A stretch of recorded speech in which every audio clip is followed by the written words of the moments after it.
Hello বন্ধুরা, আজ আমি বানাচ্ছি শিম আলু আর শস্য বাটা দিয়ে চচ্চড়ি।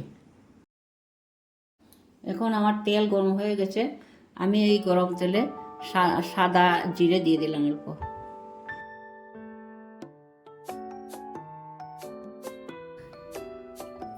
শিম আর আলুটা আগে থেকে অল্প বয়ল করে নিয়েছিলাম।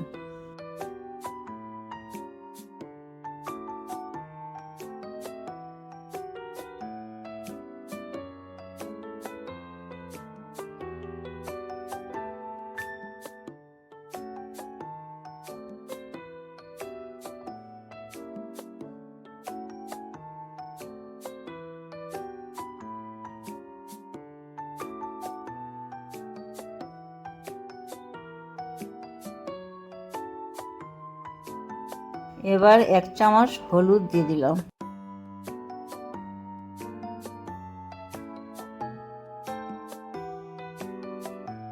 স্বাদ মতো নুন দিয়ে দিলাম।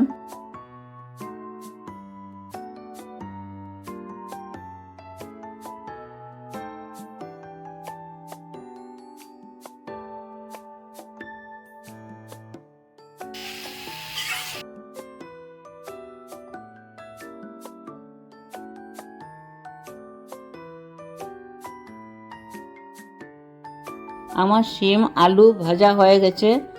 এবার আমি সর্ষে বাটা দিয়ে দেব। তারপর অল্প নাড়াচাড়া করে অল্প জল দিয়ে দেব।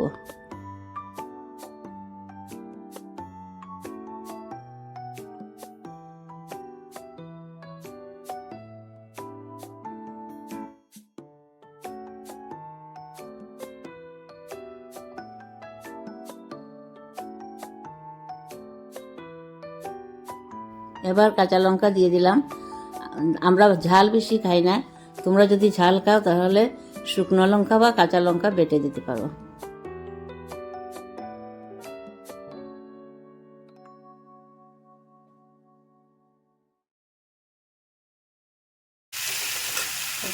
জলটা এখানে দিয়ে দিলাম। আর অল্প সময় বয়ল করে নামিয়ে নেব এবং একটু ঢাকা দিয়ে দেব। আগুনটা মাঝারি আছে রাখবেন। তারপর অল্প ধনে পাতা দিয়ে নামিয়ে নেব। কারণ আমার সবজিটা আগের থেকে বয়ল করা ছিল, তাই তাড়াতাড়ি হয়ে গেল।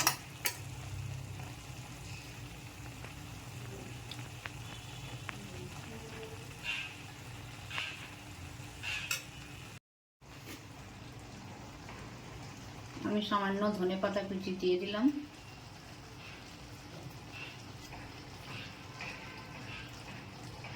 এখন আর 2 মিনিট করে নামিয়ে নেব। আমার শিম চচ্চড়ি হয়ে গেছে। এরকম বানিয়ে দেখবেন, খেতে অনেক ভালো লাগে। প্রথমে শিম আলুটা অল্প বয়েল করে নেবেন। তারপরে তেল দিয়ে অল্প জিরা ফোড়ন দিয়ে, সাদা জিরে ফোড়ন দিয়ে শিম আলুটা ঢেলে দেবেন। তারপরে হলদি, লবণ আর সামান্য সরষে দিয়ে ভেজে নেবেন।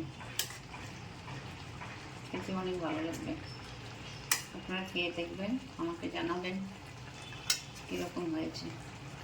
আশা করি ভালোই লাগবে।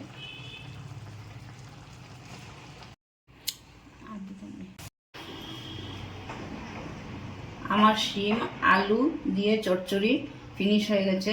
দেখেন আপনারা কত সুন্দর হয়েছে। এইভাবে ঘরোয়া উপায়ে সাধারণভাবে রান্না করলে খেতেও অনেক ভালো লাগে আর স্বাস্থ্যের জন্য অনেক ভালো। আশা করি আপনাদের পছন্দ হবে। আমি এখানে মিষ্টি কুমড়ো ভাজা করেছি। আজকাল অনেক অনেক ইয়েতে গেলে, বিয়ে বাড়িতে গেলে বা যে কোনো বাড়িতে গেলেও দেখা যায় ভাজা কিছু পাওয়াই যায় না, শুধু বেসন আর বেসন। কিন্তু আমি হালকা বেসন দিয়ে করেছি।